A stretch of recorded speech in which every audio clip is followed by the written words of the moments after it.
Hello, everybody. I'm a practicing therapist and I work with a lot of individuals with attachment wounds. I work predominantly with avoidant individuals, and I noticed a pattern about a very specific attribute, but we're going to break it up about basically what I feel like makes an avoidant be able to open up for deeper love and connection. And I feel like with most avoidants, without this, they're going to have a lot of barriers because it's more like it's a way that they build trust because they feel accepted. And so basically what that aspect is today we're going to be talking about something that I've seen that makes a lot of progress with my patients as a therapist. And that is the use of space in relationships. I think a lot of people know avoidance, they like to allude to this aspect of space. They like to talk about it, what it does for them and what it means. But I feel like with each avoidant, it may be a little bit different, but these are some of the fundamentals of what I noticed that most avoidants kind of fall into. I think all of them built in, I'm going to break up different versions of space. I think all of them help the relationship to feel very safe for an avoidant. Now, I do want to clarify that space means different things to different couples. And no person is the same. This is not meant to be used to manipulate. I work with a lot of long-term couples, so that probably is where a lot of my experience comes from as a therapist. And so today we're going to go over some concepts and behaviors that I've noticed have brought a lot of success in my patients' love lives, to be honest. My avoidant patients and couples where one is an avoidant or both. And we're going to go over different types of space that I feel like if you integrate into the relationship, it actually helps the avoidant to open up and just feel comfortable committing and falling in love. Like as long as it's in moderation and both people still are getting their needs met, I feel like this is a pretty good technique for a lot of couples. And I also want to mention, if you're the avoidant partner, it's really important to express what you need to your partner, because your partner can't read your mind. They don't know. And I know sometimes you don't know, but basically the technique that I think is really helpful is if you notice yourself reacting to something, whether it be anger or retreating, it's likely that you have some unmet need or a boundary that's crossed or something that you're not looking into. Explore those feelings with your partner to try and find what it is you need. That I think is really important, okay? So the first type of space is emotional space. And so what do I mean by that? A lot of avoidants need a break not only from their emotions, but also their partner's emotions, honestly. This one can be tricky, considering neither individual can necessarily control how they feel entirely, right? And so this is really something that couples have to work together to figure out what's their perfect balance, what's their perfect medium. And then throughout the relationship, they have to continue to readjust where the emotional space is. Because usually what I notice with couples is as the relationship progresses, even secure couples, their emotional space between one another gets smaller. That gap becomes quite a bit smaller, even with avoidant couples. So if you're an avoidant or you're with an avoidant, right now where you guys are, if there's a big gap between your emotional connection, as you continue to trust one another, that gap is very likely to get smaller, okay? This is actually why communication is really important, because when one person is feeling overwhelmed or dismissed, it's really important for you guys to know so you guys can figure out what areas can one or both of you adjust to make that emotional space, the space in between, feel safe, but also allow you guys to close that gap a little bit more as the years progress while still maintaining independence, okay? So giving emotional space means that if your partner is feeling distressed, let's say the avoidant partner, it's important to allow them to process it the way they feel comfortable and not push too much. And if you're the avoidant partner, it means that you have to tell them, I had a really rough day at work. I need some time to decompress. Because otherwise what's going to happen is your partner may think that you are becoming distant from something they did or you're feeling detached from them when it really has nothing to do with them. And all you have to say as the avoidant partner is just say, I have a lot of proposals that I need to finish after work and submit, and it's been a really rough week. I need just some time to just watch the news or watch football or whatever you want to watch and just relax and do what you need to do. And just mention, I won't be on my phone much, but I'm just watching TV, I promise. Something simple, just to let your partner know that you're not pulling away necessarily because of them. You're just having a little bit of space for yourself. And as the partner of the avoidant, it's really important that when you feel something, when you feel distress, right? Even if it has nothing to do with your partner, most individuals want to bring their feeling to their partner. It's normal. And secure couples do that a lot. I'm feeling really stressed out about my meeting. Can we talk about it? I'm really nervous. I'm really worried what this meeting's about. I know that there's a lot of layoffs going on. I hope that's not what's happening, right? You want to tell your partner. Secure people do that. And anxious, preoccupied individuals do this as well, and it's pretty normal. It's pretty healthy. The thing is, avoidant individuals, they don't do that as much. And so they don't have a lot of the emotional bandwidth, to be honest, to deal with their emotions and your emotions simultaneously. It's a lot for them. And so if you're the partner and you're feeling distressed, take a moment to process what you're feeling independently and try and see if it'll add value and connection to your partner, at least immediately. And if you don't feel like it will, maybe recognize there's a better moment to share this. I understand if you're stressed about that you have a meeting and you want to bring it to your partner because your partner talking it out, it feels better. That's normal and healthy. And that's actually really wonderful. I want you guys to do that. But maybe think, is it the best time to do it right after your partner also had a really bad day at work? Maybe not. Maybe what you can do is wait till the weekend. Process it. Maybe you can kind of figure it out, sort it out yourself first, just a little bit, just to figure out how am I going to word it? Is it something I really need to bring up? Is it really that important? And then you guys can connect emotionally when you're ready. Or maybe you'll feel like, okay, never mind. It wasn't even that big of a deal. I don't really need to bring it to my partner. I kind of worked it out myself, right? And a lot of times why I think this type of emotional space is really important for relationships, especially with an avoidant, is because what happens is when two individuals are feeling stressed, this is with any type of insecure attachment, communication can get a little messy. It happens. But avoidance specifically, if that communication becomes a disagreement or a fight, right? That will cause them to pull away rather than get closer to you. I have made a video on how to make fights more productive and how you can get closer to your partner. And that is in my library or whatever it's called for YouTube. I don't know. I'm not a YouTuber, guys. Whatever that is, I made a video on it. But basically, one aspect about being closer with your partner is to not have as many fights. I think most people know that. And that's why emotional space is really important. It allows them to feel respected because they don't know how to process things continuously with all these emotions going on. So that's really important. So that's number one, emotional space. The next one is intimate space. Now, because this is on YouTube, I can't detail this too much. Obviously, it can be it can be detailed, and I don't think it's bad. I'm a therapist. I don't care. These are important aspects, but I just can't put this on YouTube. But what I mean is it doesn't have to be in the bedroom either. It could just be physical intimacy, just in general. However, avoidance can get very overwhelmed by continuous physical affection. Just simply, like a lot of anxious, preoccupied individuals, which is actually a very endearing trait, typically avoidance like this in the beginning of relationships.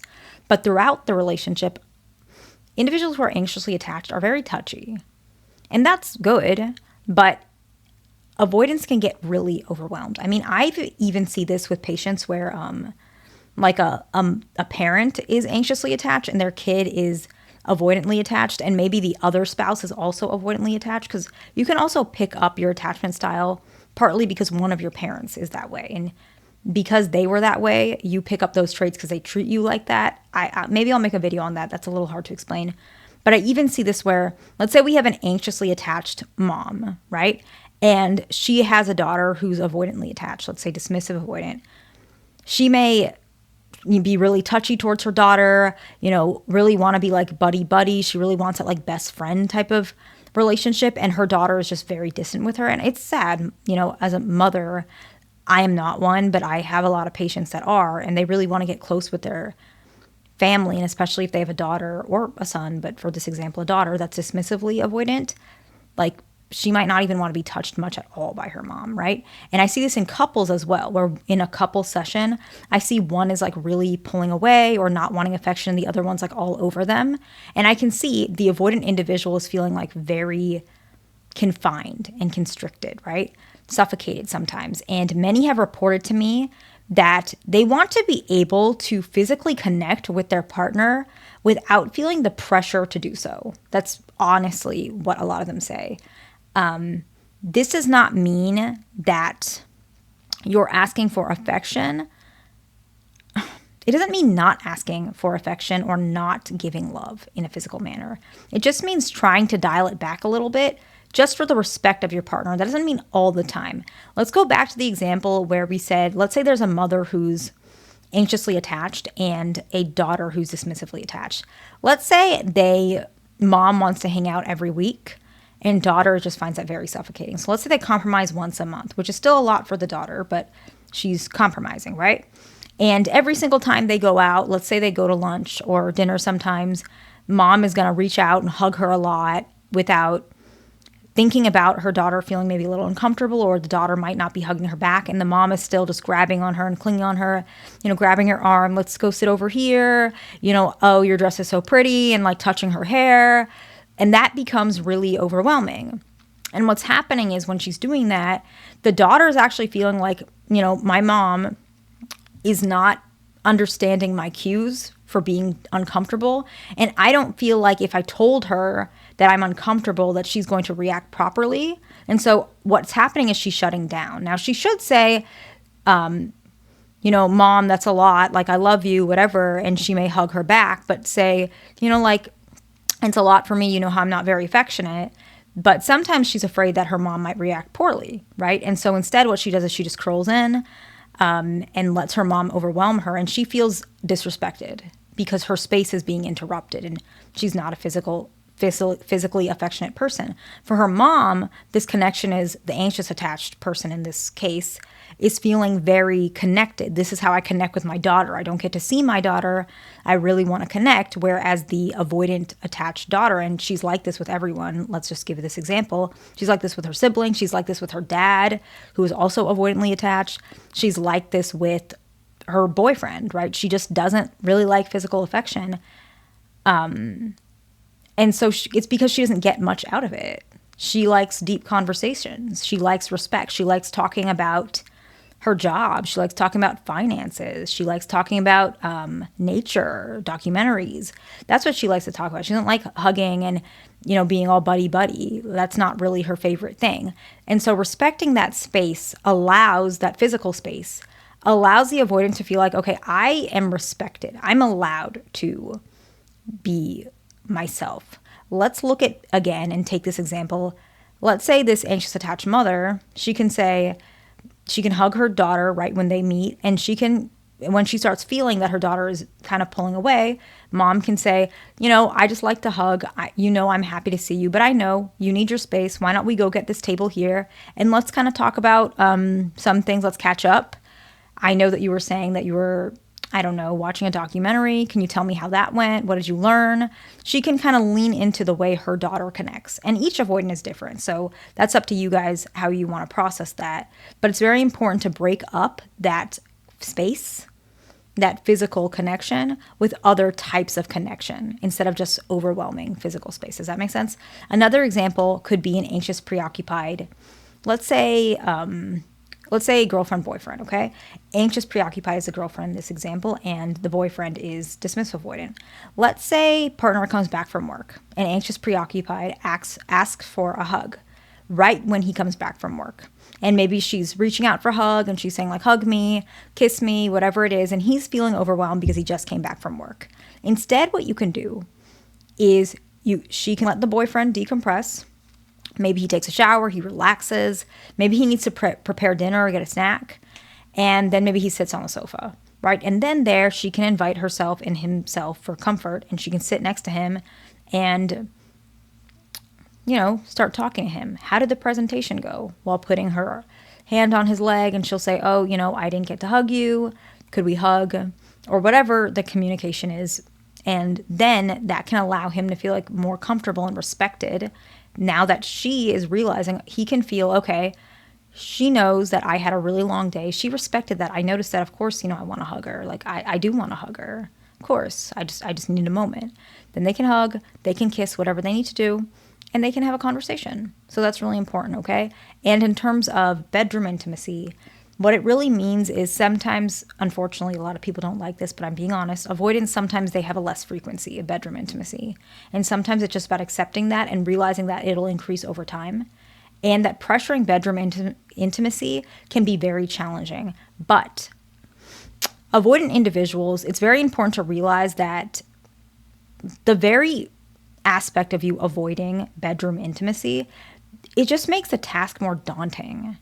Sometimes, you guys might not like this, but I'm just being honest. Sometimes you just have to try it.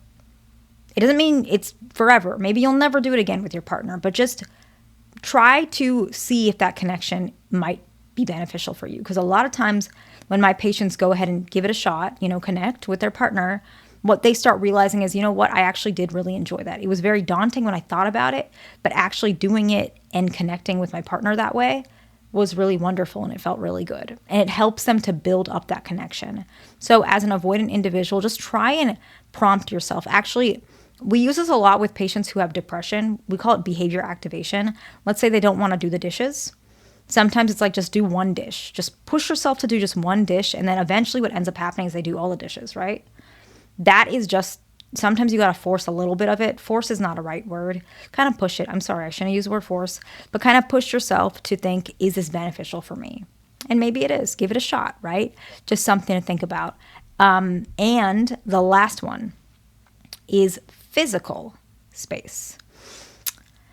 This, I would say, is more like how often you guys see each other, how often you guys have actual space, like connected space as a couple together. So many avoidants cannot physically commit to seeing their partner as frequently as their partner may want to see them. This often is, like we had mentioned, throughout this video, avoidants need more time to decompress, and they need more time to do their hobbies, which is typically built into their schedule, right? So having time where you guys see each other physically in person is very important. But with avoidant individuals, the time, and actually this is normal with all couples, but especially with avoidance, the time in between that time where you guys see each other is just as important, because it's like a trust building exercise. Who are you when I see you, and who are you when I don't see you? Can you still answer my message? Avoidants think like this, subconsciously. Actually, most people do. Will you still answer the phone? Will you still text me back? Will you still call me if you need me? Let's say I have an emergency. Will you try your best to be there for me? These things matter a lot. And also, do you respect my space? I had a really bad day, and if you're still, begging me and pressuring me to go out to dinner, I had a really rough day. Like, my boss basically screamed at me, X, Y, and Z. These are how avoidants are thinking, right? And you still are pressuring me to go on this date. I feel like you don't respect me at all.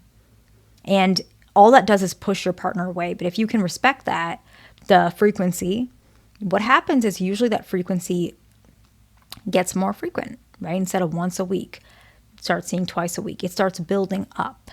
And that is because they start trusting you and feeling like, okay, if you can accept me when I'm far away from you, I feel like you can accept me when you're close to me as well. Like, we can accept each other, right? And having time where both of you see each other is really important. So I'm not saying don't see each other. I want you guys to. And typically what it is secure individuals, they will see each other 3 to 4 times a week typically in long-term relationships, where I think anxious preoccupied prefers maybe every day. And then avoidance, typically it's like once a week. And if it's long distance, it's like once every 2 weeks, or depending on if you're in separate states, it could be like once every month, right? Or even longer than that, depending on like if you're like different coasts. You get it, right? So I'm just saying, be aware in general of how space plays a role in your relationship, because every couple's different. These 3 aspects, there's tons of different ways to talk about space, and I'll make more. Space is crucial that you understand, because once you get the combination that works for both of you guys, you can figure out how to implement that in your relationship and find strategies to connect on a deeper level together. Not only does it build trust, it builds consistency and creates respect towards one another. And I think it's really important because this is a fundamental aspect to building love for both of you guys. I'm never telling you to stay with somebody who's not taking care of you or respecting you or doing the work as well. So this does not mean that you're going to do all the legwork as the partner and the avoidant is not going to do any. That's not what this means. Usually when I'm telling you guys this, I'm looking at both perspectives, not just the avoidant partner, but also the partner of the avoidant. Both things that you guys can do. Compromise and adjusting is very important in relationships. And there's a lot of research on that. Most relationships truly cannot really be successful or fulfilling, typically, if both individuals are not willing to adjust, at least at one point. Typically continuously, honestly. That's right. So I hope that makes sense. Please subscribe. Thank you very much for watching. I'll see you in the next one.